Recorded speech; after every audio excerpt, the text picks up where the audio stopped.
And aside from this third indictment, Donald Trump also faces a criminal case in New York over alleged hush money payments to porn star Stormy Daniels. He also faces a federal case over accusations that he illegally hoarded classified documents at his Mar-a-Lago home. We want to bring in Voice of America Chief National Correspondent Steve Herman. Steve, thank you so much for joining us. Appreciate your time. My pleasure. Yeah, so we're looking at a number of criminal and civil cases against the former president.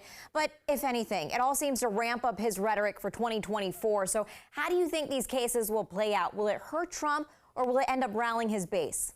Well, so far, it seems each time Trump has been indicted, his poll numbers have gone up with Republicans. So, yes, there is evidence that it does rally the base. However, assuming Trump wins the party nomination, and with 78 felony counts in all now, and his likely only hope of exoneration having control of the Justice Department again, or the ability to pardon himself, those facts may motivate Democrats and independents who aren't all that enthusiastic about Joe Biden to vote for the incumbent because they don't want, in their view, the former president to escape justice. Yeah, and Steve, I want to follow up on that. You know, a lot of his GOP opponents they're staying quiet about these indictments, with the recent exception of Nikki Haley. So while there is a degree that Trump can capitalize on these cases during the primary, if he does end up winning the primary, how does he win over moderates or skeptical Republicans and independents?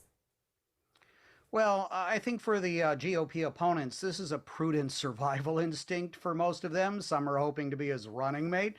Perhaps some want to be in the cabinet. Some are auditioning with Trump's base for 2028. You talked about Nikki Haley, and it's really only Chris Christie and Will Hurd who've been going after Trump head on. And then there's Mike Pence, of course, who is not looking to be his running mate again, who's saying that ultimately his loyalty was the Constitution and not to Trump. His campaign, by the way, is now selling T-shirts and ball caps reading "too honest," words attributed to Trump about Pence and his unwillingness to do the former president's bidding on January 6, 2021. But Trump, probably his numbers are pretty set.